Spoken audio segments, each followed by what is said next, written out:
निर्देशांक ज्यामिति की, और हम लोग पढ़ रहे हैं विभाजन सूत्र सेक्शन फॉर्मूला के बारे में। 7.1 का तो सारा क्वेश्चन बन गया था, ठीक है, सारा ओके हो गया था। देखो विभाजन सूत्र होता है क्या, ठीक है, सिंपल देखो, मान लो कोई लाइन है, मान लो कोई लाइन है, इस लाइन कोऑर्डिनेट ये ए है और ये बी है, ओके, ये कोऑर्डिनेट ए है और ये कोऑर्डिनेट बी है। अब मान लो कोई और रेखा है, यहाँ पर हमने इसे काट दिया, ठीक है, और हम कह रहे हैं कि ये 1:2 में कटा है। कितना रेशियो में कटा है? 1:2। तो 1:2 में कटा हुआ है, तो 1:2 में, तो आप हमें बताइए कि ए और बी, ठीक है, ये जो कोऑर्डिनेट है, मान लो x1 है, y1 है, ये x2 है, y2 है, तो यहाँ पर जो पॉइंट होगा, मान लो P होगा, इसका कोऑर्डिनेट क्या होगा? समझे बात को?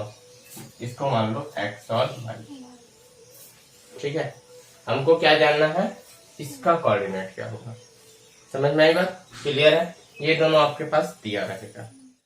हमको तो x निकालना है, ठीक है, और क्या निकालना है? y निकालना, ओके, x निकालना और y निकालना।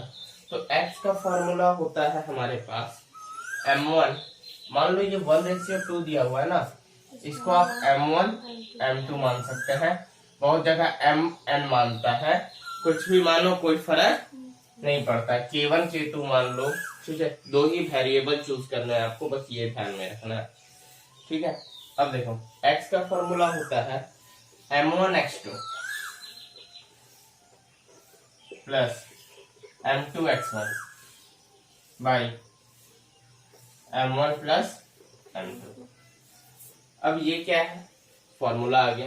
m1 क्या था? पहला था। देखो जब ये पहला होगा तो किसके साथ मल्टीप्लाई होगा? x2 के साथ। जब ये m2 होगा तो किसके साथ मल्टीप्लाई होगा?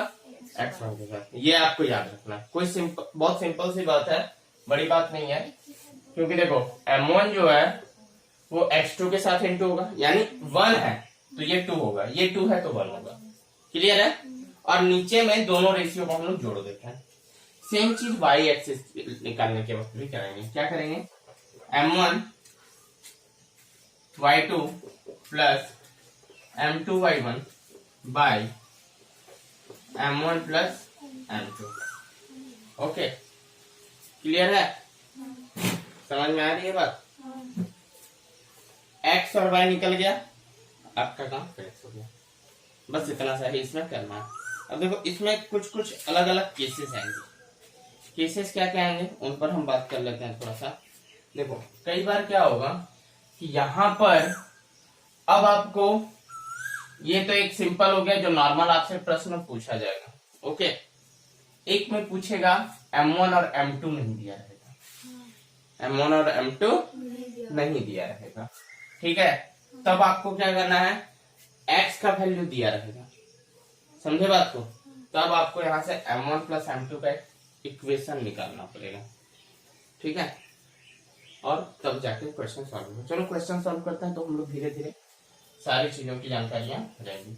ये क्लियर है? नोट करना, नोट कर लो, ठीक है। बहुत अच्छी एग्जाम्पल 6 में हम लोग को क्या पूछा है, एक एग्जाम्पल बता देते हैं पहले।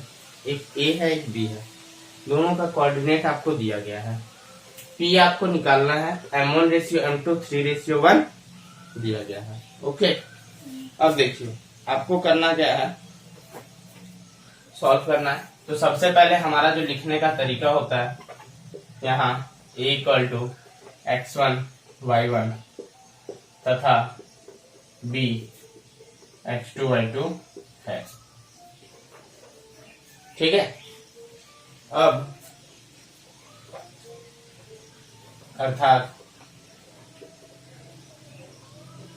x1 = 4, x2 = 8, y1 = -3 और y2 = 5, ओके। अब देखो m1 = कितना हो जाएगा? 3 और m2 = 1। अब देखो 3:1 से क्या समझ आता है? ये तो तक तो क्लियर है, ए एक कोऑर्डिनेट है, बी एक कोऑर्डिनेट है, यहाँ तक तो कहानी से आपको पता है। ये रेशियो क्या कहता है? 3:1, यानी कि ए से पी तक 3 हिस्सा होगा और बी से पी तक 1 हिस्सा होगा। ये बात समझ में आई? यानी कि आप इस चीज को ऐसे भी समझ सकते हो कि AP बराबर 3BP होगा। ठीक है, हालांकि इस केस की जरूरत अब पड़ती नहीं है, लेकिन जब आप हाई लेवल की बुक स्टडी करोगे तो आपको एक केस इस तरह से भी देगा। ठीक है, यानी कि AP का 3 किसके 3 गुना के बराबर होगा? BP के 3 गुना। ये चीज समझ में आ रही है? नहीं समझ आ रही है ना? ये एनसीईआरटी की है भी नहीं। मैंने काफी समय पहले प्रदीप की बुक बनाई थी, तब मुझे मिलती थी। AP 3 गुना है और ये 1 गुना है, तो ये जब 3 से मल्टीप्लाई कर देंगे, इसमें गुना 3 से मल्टीप्लाई हो जाएगा, तो ये 3 बराबर 3 हो जाएगा। तो बस वही चीज है, सिंपल सी चीज है। इसका एक केस मिला था, हमको याद है काफी टाइम पहले, तो इसलिए मैंने थोड़ा सा इंडिकेट कर दिया। बराबर करने के लिए 3 गुना। हाँ, इसको बराबर करने के लिए। ठीक है, या फिर आप ऐसे भी कर सकते हो, 3 को यहाँ पे बटा में लिख दो और 3 को इधर भेज दो। ठीक है, तो एक ही चीज हो जाएगा। खैर हम लोग का काम अभी ये सब नहीं है, हम लोग यहाँ x का वैल्यू लिख रहे हैं, m1x2 plus m2x1 by m1 plus m2। ठीक है, m1x2, m1 कितना है? 3 है, x2 कितना है? 8 है, प्लस m2 कितना है? 1 है, x1 कितना है? 4 है। यही समय गलतियां हो जाती है। 3 प्लस 1 8 3 24, 4 4 28/4 7। x कितना निकाल गया आपका? 7। y भी सेम प्रोसेस से निकालना है, m1i2 m2y1 m1 plus m2। देखो क्या हो गया, m1 कितना है? 3 है, y2 कितना है? 5 है, प्लस 1 इंटू -3 बाई 3 प्लस 1, 5 दिया 15 -3/4 यानी 12/4 and this is the answer. Okay, अब आपका एक लाइन होगा, अतः यहाँ P का निर्देशांक, P का निर्देशांक, P का निर्देशांक कितना हो जाएगा तब यहाँ पे? 7,3 बाई लगा दोगे। बोलने पे बहुत ध्यान दिया करो। क्लियर है? समझ में आ गया? कोई दिक्कत है? आप यहाँ पे निर्देशांक के स्थान पे ऐसे भी कई जगह मिलेगा आपको वांछित बिंदु है। हाँ, वांछित बिंदु। तो क्या फर्क पड़ता है? वही वांछित। हाँ, वांछित का मतलब? वांछित का मतलब वो खास। ठीक है, वो खास बिंदु जिसके लिए P का मान निर्धारित किया गया। ठीक है, हाँ। 3:1 का क्या करें? 3:1 का तो किया हमने, m1 3 और m2 1। और कुछ नहीं करना चाहिए, और कुछ नहीं करना, बन गया, क्वेश्चन खत्म, फिनिश। बहुत इजी चीज है। ठीक है, इसके बाद का क्वेश्चन और मजेदार आएगा।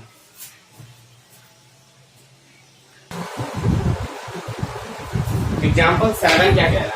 देखो एग्जाम्पल 7 कहता है बिंदु -4 और 6 जो है, ठीक है, वो बिंदु A और B को जोड़ने वाली रेखाखंड को किस अनुपात में विभाजित करता है?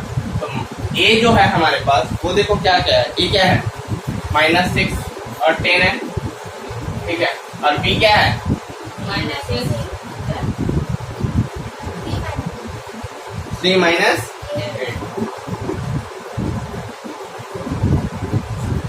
आगे देखो, यहाँ जो P है, ठीक है, यहाँ जो P का मान दिया हुआ है उसका वैल्यू हमको प्राप्त है। क्या प्राप्त है?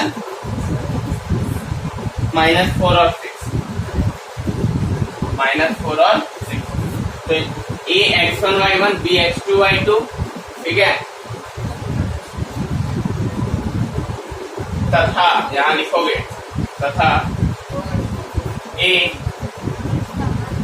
बी एक्स वाई ज्ञात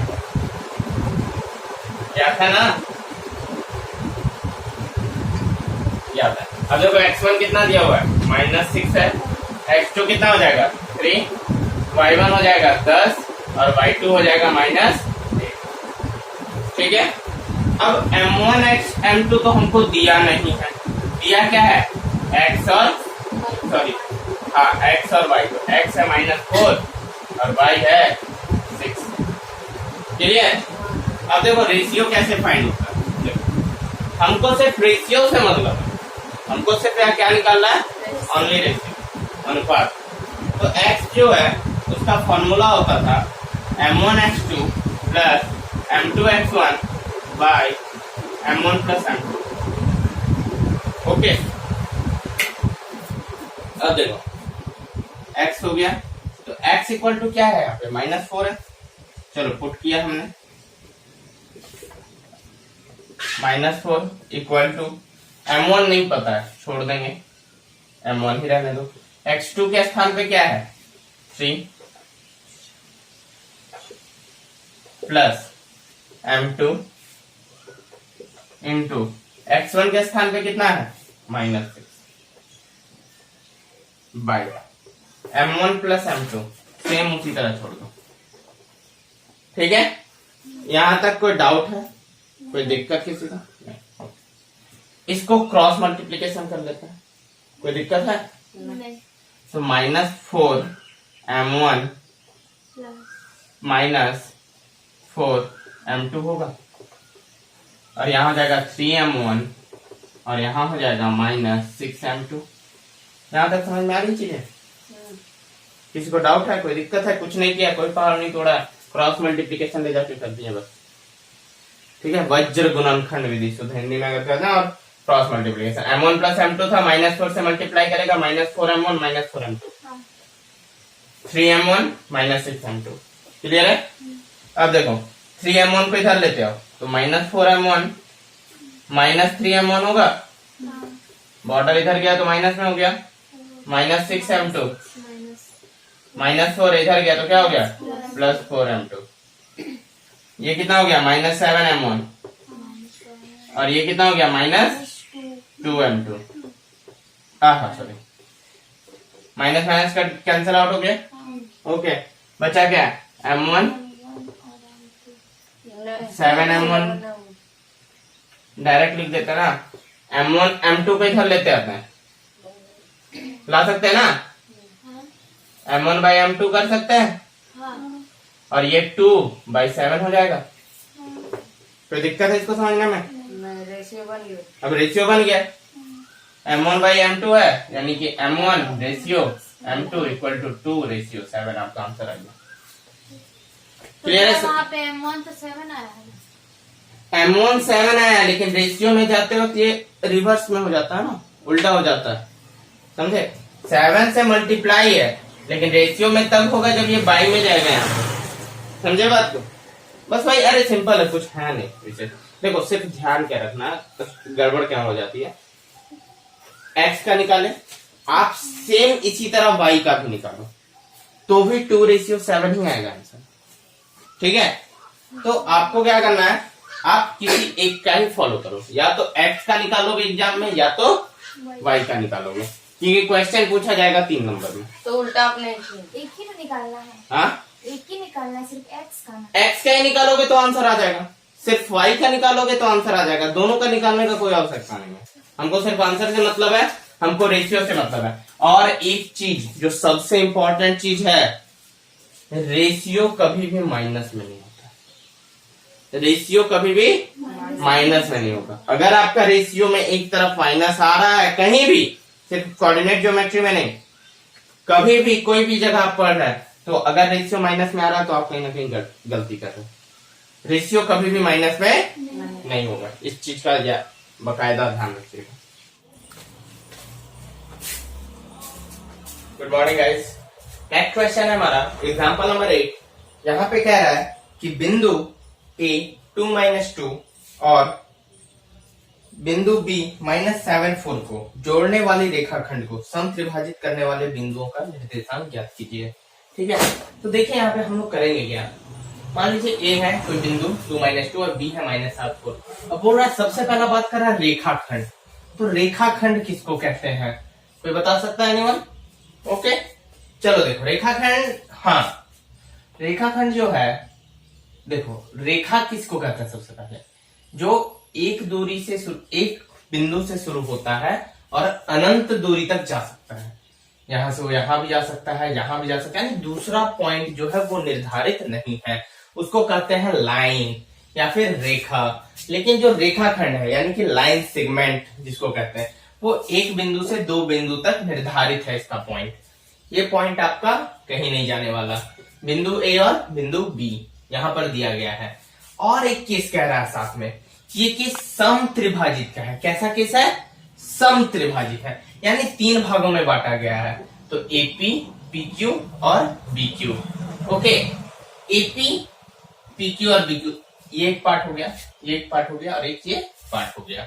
ओके चलो देखते हैं आगे। अब यहाँ पे हम लोग मान लीजिए कि ए इतना है और बी इतना है। अब हमको पी का कोऑर्डिनेट और क्यू का कोऑर्डिनेट ज्ञात करना है समत्रिभाजित का किससे। अच्छा एक बात बताओ, समत्रिभाजित का मतलब यहाँ पे क्या हो रहा है? समत्रिभाजित यानी कि समान भाग में 3 भागों में बांटने वाला, यानी कि हम लिख सकते हैं एपी इक्वल टू, ऐसे तो अभी एग्जाम में ऐसे क्वेश्चन नहीं आते हैं, ठीक है, लेकिन जब आप हाई लेवल के बुक्स पढ़ोगे, आरडी शर्मा, प्रदीप वगैरह पढ़िएगा, तो आपको मिलेगा कि एपी इक्वल टू 3ab, किस तरह का भी केस मिलेगा। क्यों? क्योंकि यहाँ पर एपी जो है वो 3 भाग, एबी जो है वो 3 भागों में विभाजित है। तो एबी का जो हिस्सा होगा वो 3 हिस्से में बटेंगे, चाहे वो सॉरी एबी बराबर हो जाएगा 3ab, ठीक है। एबी का जो हिस्सा है वो 3 एपी के बराबर होगा, यानी एक एपी ये और एक एपी ये, क्योंकि तीनों कहीं ना कहीं एक दूसरे के इक्वल है। समझ में आ रहा है? ओके चलो आगे देखते हैं। यहां तक हमने देखा, अब हमको पी का कोऑर्डिनेट याद करना। अच्छा देखो, ये पूरा भाग 3 भाग में बटा हुआ है। ए से बी तक कितने भाग में बटा हुआ है? 3 भाग। मान लो अगर हम इसको 1 भाग मानते हैं तो यहाँ पर इसको 2 भाग मानेंगे।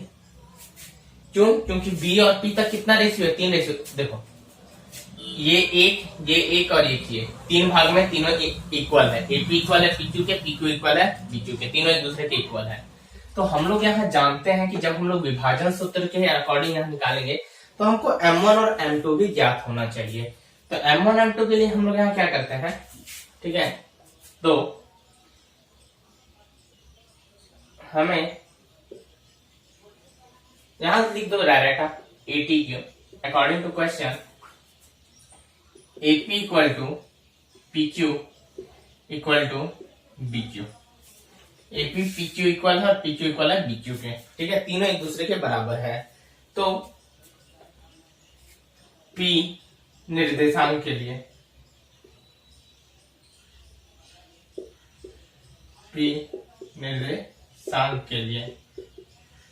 P निर्देशांक के लिए हम लोग का जो वैल्यू होगा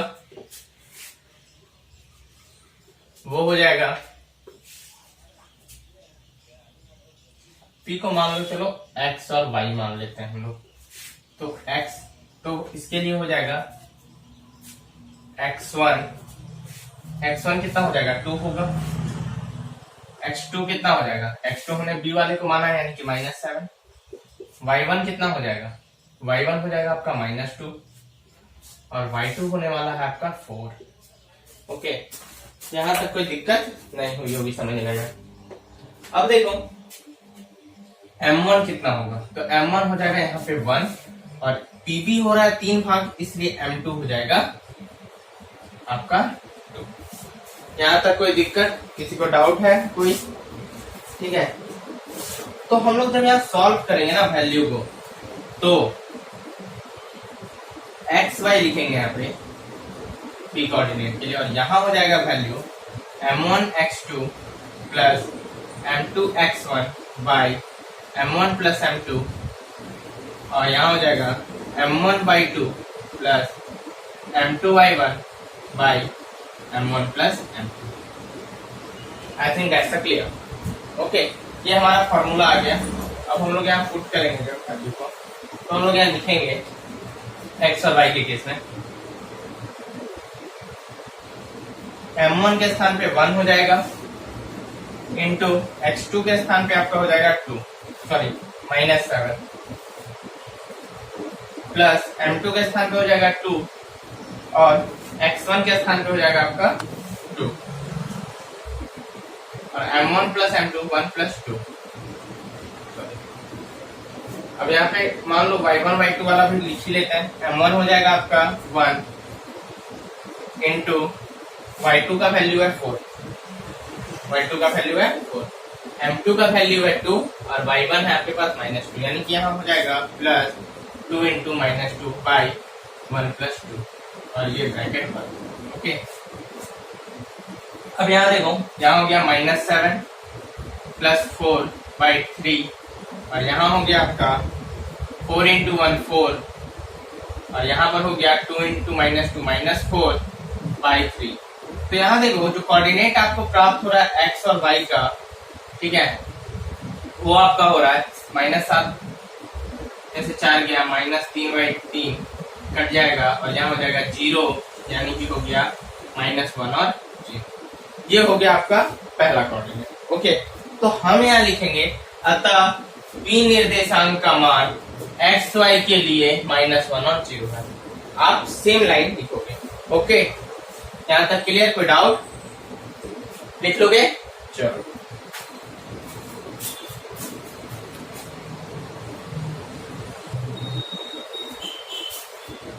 देखो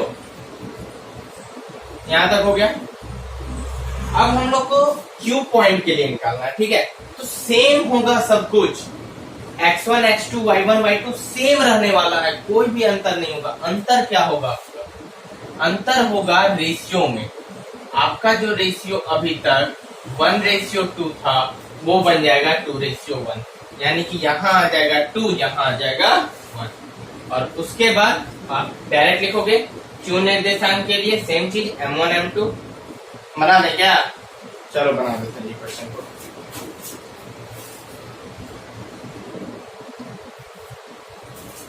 तो देखते हैं अब Q निर्देशांक की बात करते हैं। तो Q निर्देशांक में हमारा x1 y1 सेम रहेगा, x2 y2 सेम रहेगा, m1 2 और m2 हो जाएगा आपका 1। ओके, तो यहाँ हम लोग सेम केस किए, सिर्फ क्या कर दिया, m1 m2 का रेशियो जो 1:2 था 2:1 हो गया। क्यों हो गया? क्योंकि देखो अब EQ तक का भाग 2 हिस्सा में बटा हुआ है, QB का जो हिस्सा है वो 1 हिस्सा में बटा हुआ है। तो यहाँ पर आपका सेम चीज हो जाएगा, सेम फॉर्मूला पुट होगा, सिर्फ अब Q निर्देशांक के लिए आपको एक्स वाई सेम रहेगा, जहां पर 1 था वहां 2 हो गया, जहां 1 था वहां 2 हो गया। आपके ये केस भी आपको सेम उतार लेना। 2 इंटू 7 हो गया आपका, -7 हो गया -14 प्लस 1 इंटू 2 2/3 और यहाँ हो गया 4 2 8 और 1 -2 -2/3। यहाँ हो गया आपका -12 माइनस बड़ा है इसलिए -12/3 और 6/3 -4/2।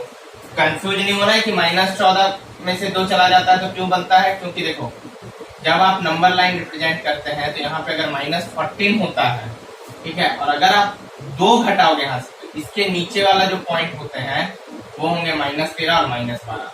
तो 14 में से जब आप 2 पीछे आओगे तो आपको मिलेगा -12। ठीक है, तो डोंट बी कंफ्यूज, आपका वैल्यू आ जाएगा xy -42। अतः Q निर्देशांक के लिए निर्धारित मान -4 और -2। ये आप लोग लिख लीजिएगा, नोट कर लिए हैं, उम्मीद है। आगे देखते हैं नेक्स्ट क्वेश्चन।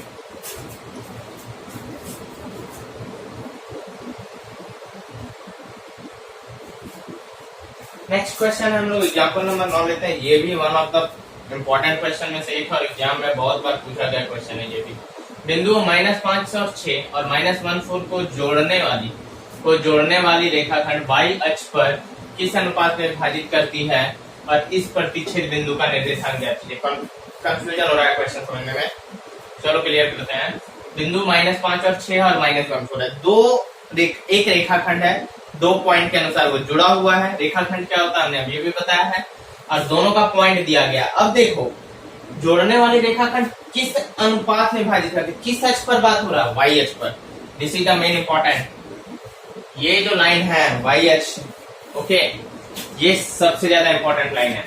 y किस अनुपात में विभाजित करती है और इस प्रतिच्छेद बिंदु का निर्देशांक ज्ञात कीजिए। देखें, सबसे पहले हमको अगर कोई पॉइंट निकालना है तो हमें किस चीज की आवश्यकता होती है? हमें रेशियो की आवश्यकता होती है कि किस अनुपात में वो विभाजित किया गया है, लेकिन यहाँ तो नहीं पता है। तो सॉल्यूशन जब हम लिखेंगे तो हम मानेंगे कि माना कि वांछित अनुपात, मान लीजिए जो वांछित अनुपात है वो खास अनुपात जो है वो k/1 क्या है? k/1 बहुत इंपॉर्टेंट चीज है। k/1 मान लिया हमने, चलो ओके। अब वांछित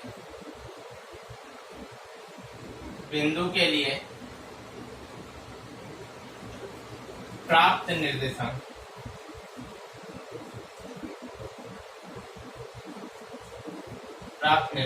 क्या हो जाएगा? m1x2 plus m2x1 by m1 plus m2 और m1y2 plus m2y1 bye m1 plus m2। ये हमारा फॉर्मूला था, ठीक है। अब देखो यहाँ पर जो हम लोग लिखेंगे x क्या है हमारे पास, सॉरी x1 है -5, x2 है आपके पास -1, y1 जो है आपके पास वो है 6 और y2 जो आपके पास है वो है 4। ओके, अब m1 को हमने मान लिया है k और m2 को मान लिया है हमने 1। क्यों माना है बताते हैं, जस्ट अ मिनट। अब देखो x y है, निकालने के लिए हम लोग पॉइंट का क्या करते हैं, यहाँ वैल्यू पुट करेंगे। m1 के स्थान पे k हो जाएगा इंटू -5 हो जाएगा, सॉरी k इंटू -1 होगा प्लस